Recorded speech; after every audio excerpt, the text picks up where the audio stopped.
इनके ऊपर डिफरेंट मुकदमात भी दर्ज हैं जिसमें दहशतगर्दी का और भत्ताखोरी का सारा शामिल थे। इन्होंने सुलहनामा भी किया था और माफ़ी वगैरह भी मांगी थी। उसके बाद फिर अभी तकरीबन 3 साल बाद आके अभी फिर इन्होंने दोबारा वही काम किया और भाई ने अपना इनसे जस्ट रिक्वेस्ट की है कि यार तुम लोग वही हरकतें दोबारा कर रहे हो, जिसके ऊपर इन्होंने गालम गलोच करके फिर उनको फायर मार दिए हैं। जो आला तफ्तीश है CCTV वो की जाए और ऐसे भत्ताखोरों को और कैफरे किरदार तक पहुँचाए। देखिए जी, डेड बॉडी अपना मेरे भाई को अपना पोस्टमार्टम के लिए इन्होंने भिजवाई हुई है कल रात की, और अपना ये कह रहे थे कि जी 12 बजे से पहले आ जाएगी, लेकिन अभी तक बॉडी नहीं आई। मेरे भाई को इन्होंने अभी तक पोस्टमार्टम नहीं किया। इदारा तश्कील दिया है CCD ने, तो जो वो CCD अपना किरदार अदा करे, यहाँ क्यों नहीं ये किरदार अदा हो रहा? इस इलाके में किरदार क्यों नहीं अदा कर रही?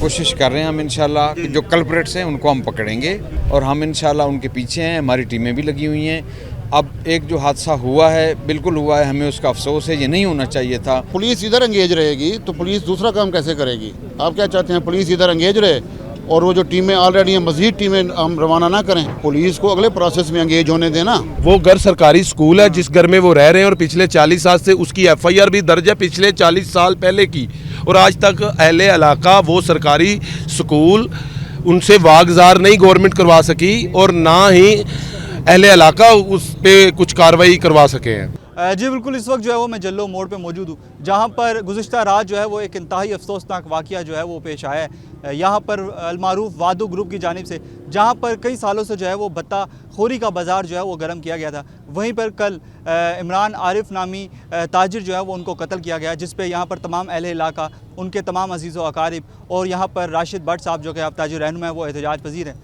इस अनोखनाक कहानी की दास्तान कहाँ से शुरू होती है, कहाँ पर ख़त्म होती है और आखिर उस गैन को क्यों जो है वो कैफरे किरदार तक नहीं पहुँचाया जाता? हमारे साथ मौजूद हैं उनके भाई इरफान आरिफ साहब। मुझे बताइएगा कि ये वारदात जो है कब से जो है वो पेश आना शुरू हुई, का मामला कहाँ से शुरू हुआ और बिल आखिर इसका जो इंतहाई अफसोसनाक अंजाम हुआ है वो कैसे हुआ? देखिए जी, मेरा बड़ा भाई वो हमारी मार्केट है, इधर हम लोग कारोबारी बंदे हैं, सारा जल्लो मोड़ जानता है। और तकरीबन 2-3 साल पहले ये लोग भत्ताखोरी करते थे हमारे इधर मार्केट के आगे भी, तो हम कुछ अजीज़ों ने मिलके हम लोगों ने इनको पीछे से अपना इधर से हटाया था। तो उसके ऊपर इनके ऊपर डिफरेंट मुकदमात भी दर्ज हैं जिसमें दहशतगर्दी का और भत्ताखोरी का सारा शामिल थे, जिसमें फिर इनको अपना इन्होंने सुलहनामा भी किया था और माफ़ी वगैरह भी मांगी थी। उसके बाद फिर अभी तकरीबन 3 साल बाद आके अभी फिर इन्होंने दोबारा वही काम किया और भाई ने अपना इनसे जस्ट रिक्वेस्ट की है कि यार तुम लोग वही हरकतें दोबारा कर रहे हो, जिसके ऊपर इन्होंने गालम गलोच करके फिर उनको फायर मार दिए हैं, ठीक है। और अपना उसके बाद वो इन्होंने मेरे दोस्त भाई के दोस्त थे, उन्होंने कोशिश की है उनको हॉस्पिटल लेके जाने की, लेकिन वो रास्ते में दम तोड़ गए हैं क्योंकि फायर उन्होंने सीधे दिल पे किए हैं। तो हमारी सिर्फ ये डिमांड है लोगों से, अपना महकमात से और अपना आला हुकाम से CCD से कि भाई जो आला तफ्तीश है CCD वो की जाए और ऐसे भत्ताखोरों को और कैफरे किरदार तक पहुँचाए। जब कैफरे किरदार तक पहुँचाया जाए, आपकी अपील है। मैं देख रहा हूँ कि काफ़ी देर से आप लोग यहाँ पर सरापा एहतजाज हैं, डेड बॉडी के हवाले से कुछ मुतालबा किया जा रहा है, वो मुद्दा क्या है? देखिए जी, डेड बॉडी अपना मेरे भाई को अपना पोस्टमार्टम के लिए इन्होंने भिजवाई हुई है कल रात की, और अपना ये कह रहे थे कि जी 12 बजे से पहले आ जाएगी। मैं बाहर होता हूँ, मैं 12 बजे तक तो मैं आ गया हूँ, लेकिन अभी तक बॉडी नहीं आई। मेरे भाई को इन्होंने अभी तक पोस्टमार्टम नहीं किया और अभी तक वो इन्होंने हैंड ओवर नहीं कर रहे हैं। उनके बच्चों की तादाद कितनी थी, कितनी उम्र के थे और किन किन लोगों को जो है वो सोगवार छोड़ के गए हैं? देखिए जी, उनके अपना मेरे से बड़े थे, उनके तकरीबन मेरे से 2 साल बड़े थे, 47 के करीब एज थी उनकी, ठीक है। और वो अपना काम कर रहे थे, कारोबार वगैरह, और सारे इलाका जानते हैं कि शरीफ नफ्स है, हमारे ऊपर कोई क्रिमिनल रिकॉर्ड नहीं है, जबकि मुखालिफ पार्टी के ऊपर इंतहा के पर्चे हैं। वो तो अपने बच्चों का रिस्क कमा रहे थे। 3 बच्चे हैं उनके, 2 बड़ी बेटियां और 1 बेटा है। वो तो इस कोशिश में था कि मैं अपने बच्चों को आगे उनकी शादियां करूं, देखूं फिर अपना जो भी किस्मत में हो, लेकिन उससे पहले ही इन लोगों की हरकत की वजह से देखिए जी हमारे फैमिली के ऊपर जो एक इन्होंने गम का पहाड़ तोड़ा है। 2 भाई थे हम लोग, अकेला भाई रह गया हूँ, सारी जिम्मेदारी फैमिली की अब मेरे ऊपर है, तो अब हमें इंसाफ तो मिलना चाहिए ना कम से कम। मेरे साथ ताजिर रहनुमा भट्ट साहब मौजूद हैं, राशिद भट्ट साहब। राशिद भट्ट साहब, मुझे बताइएगा कि ताजिर रहनुमा ने यहाँ पर शटर डाउन इंतजार कर दिया, 3 रोज़ा सोग है, कितना गिरा गुजरा है आप पे, कितना ज़्यादा दुख का आलम है इस वक्त? जी, ये दुख का आलम मेरे साथ ही नहीं है, ये आप देख रहे हैं हज़ारों के हिसाब से ये अहले इलाका और ताजर बरादरी इकट्ठी हुई है। और इस दुख का कोई भी आप अंदाज़ा नहीं लगा सकते। ये वो ग्रुप है जो इस इलाके में एक दहशत की अलामत है और इनके ऊपर 25 के करीब FIR हैं। 25 के करीब? जी 25 के करीब है और रिकॉर्ड भी आपको दे दिया जाएगा। और आज तक भी ये एक सुलहनामा है जिसमें ये मकतूल मुद्दई था, ठीक है। ये FIRों में किसी में इनको सज़ा नहीं हुई। अगर को थोड़ा सा मेंशन कर देते कि कातिल नामजद था इसमें। जी कातिल नामजद, कातिल ग्रुप सारा नाम। जी कातिल ग्रुप सारा नामजद और सारों के ऊपर ही FIR हैं रिकॉर्ड पे मौजूद हैं। और ये हमारा सारा इलाका इनसे परेशान है। ये बता हर बंदे से बता लेते हैं। इदारा तश्कील दिया है CCD नया, तो जो वो CCD अपना किरदार अदा करे, यहाँ क्यों नहीं ये किरदार अदा हो रहा? इस इलाके में किरदार क्यों नहीं अदा कर रही? पूरे लाहौर में, पूरे पंजाब में सुहेल ज़फ़र चट्टा साहब दहशत की अलामत बने हुए हैं मुजरमों के लिए। तो पंचाई आवाज़ आप? हमने तो पहुँचाई है मीडिया के तवज्जुह से भी और इदारों को भी कह रहे हैं। और अभी तक हमारे पास सिर्फ मुतल्लिका पुलिस है, कोई आला हुकाम नहीं आए, कोई CCD का नुमाइंदा नहीं आया। पुलिस इतने दिन कहाँ थी, इतने सालों कहाँ थी जब लोग अपीलें कर रहे हैं मुतअद्दिद वाले? अभी आपको बहुत सारी वीडियोस मिलेंगी जिनमें वो पुलिस को भी मार रहे हैं। अच्छा, पुलिस को भी मारते थे? पुलिस को भी मारते थे, पुलिस उनको छोड़ देती, गुंडागर्दी सीधी गुंडा कर दिया और बासर लोगों की पुष्ट बनाई है। DSP साहब इस करीब भी मौजूद हैं। कोशिश कर रहे हैं हम इंशाल्लाह कि जो कल्प्रेट्स हैं उनको हम पकड़ेंगे।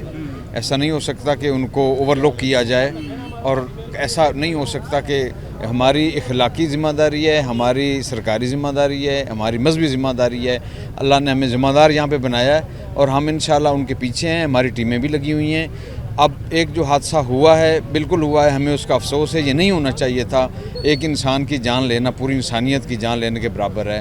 ये बहुत बड़ा हादसा हुआ है। मतलब मेरा एक सवाल आपसे ये है कि इदारों को हादसा होने के बाद ही क्यों पता चलता है? 25 ऐसे मुकदमे जिनके बारे में उनको जमानत भी मिल गई, मुख्तलिफ जमानतें, रिकॉर्ड, इस रिकॉर्ड को मानते हैं आपके? रिकॉर्ड था उनके आपके पास कि उसका चीज़ें हम देख रहे हैं। इंशाल्लाह इसमें उनका जो है ना लीगल प्रीव्यू में उनका अच्छा बंदोबस्त करेंगे इंशाल्लाह। नहीं, मैं बस ये पूछना ये चाह रहा हूँ कि रिकॉर्ड जब था तो मुल्जिमान को बार बार नामजद किया जा रहा था, मुल्जिमान को पकड़ा जाके फिर जमानत पे रिहा कर दिया जाता था। ऐसे लोग माशरे में इंतशार की अलामत नहीं बन जाते सर? मेरा एक मासूमाना काज़ाना सवाल है। जी मैं वही आपसे अर्ज़ कर रहा हूँ कि उनका जो लीगल है उसको लीगल फ्रेमवर्क में उसको बिल्कुल पूरा उसको देखा जाएगा।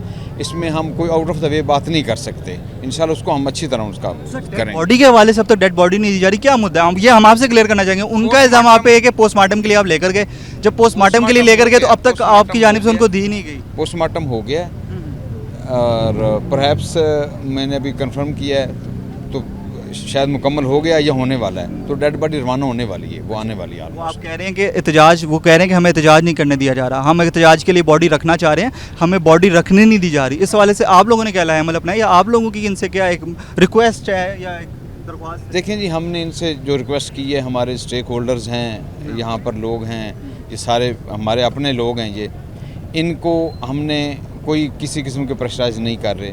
हम कोशिश ये कर रहे हैं कि जो कुदरती नेचुरल चीज़ें हैं, जो अल्लाह के अहकामात वाला अगला प्रोसेस है, उसको भी साथ साथ चलाते रहें इंशाल्लाह। इन शॉर्ट तदफीन हो जाए, मामला ज़्यादा तूल ना दिए जाए।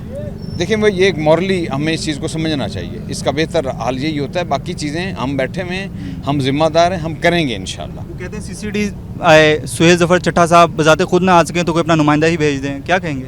कल आए थे CCD के नुमाइंदगान, कल आए थे, हमारी टीम आई थी। अभी भी हम उनके साथ राब्ते में हैं और हम उनके साथ जो इंटेलिजेंस शेयरिंग है वो हमारी उनके साथ अभी भी चल रही है। पुलिस इधर एंगेज रहेगी तो पुलिस दूसरा काम कैसे करेगी? आप क्या चाहते हैं पुलिस इधर एंगेज रहे और वो जो टीमें ऑलरेडी हैं मज़ीद टीमें हम रवाना ना करें? पुलिस को अगले प्रोसेस में एंगेज होने देना, अपने साथ एंगेज ना करें ना, अगले प्रोसेस के लिए एंगेज होने दें। अगला प्रोसेस कौन सा होना चाहिए? अरेस्ट होती है ना, और क्या प्रोसेस होता है? अगला प्रोसेस अरेस्ट ही होता है ना। साल भाई ये है कि 25 दफ़ा मतलब नामजद भी हुए, निकल गए, क्या वो बेल कोर्ट ने लेनी होती है, पुलिस बेल नहीं लेती। पुलिस, आप खुद कह रहे हैं नामजद हुए, पर्चे हुए, पुलिस ने अरेस्ट किया, ठीक है, तो बेल तो कोर्ट लेती है ना, वो तो लीगल प्रोविजन है ना। पुलिस के पास तो बेल को थोड़ी है, पुलिस थोड़ी बेल लेती है। ये 40 लाख भत्ता दे रहे हैं, 40 लाख भत्ता देने के बावजूद भी आप उनको समझ रहे हैं कि ये किसको दिया बता, उनसे पूछ।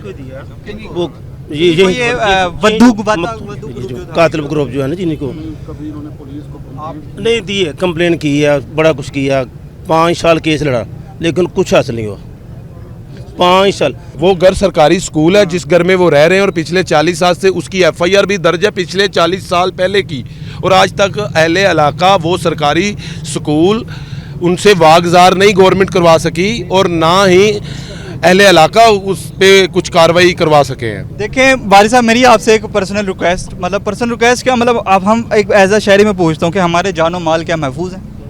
देखिए पुलिस का काम यही है, इसमें कमी बेशी हो सकती है, बेहतरी की गुंजाइश हमेशा होती है। और हम बतौर ज़िम्मेदार, बतौर मुसलमान, बतौर कस्टोडियन, अल्लाह ने एक हमारी ज़िम्मेदारी लगाई है।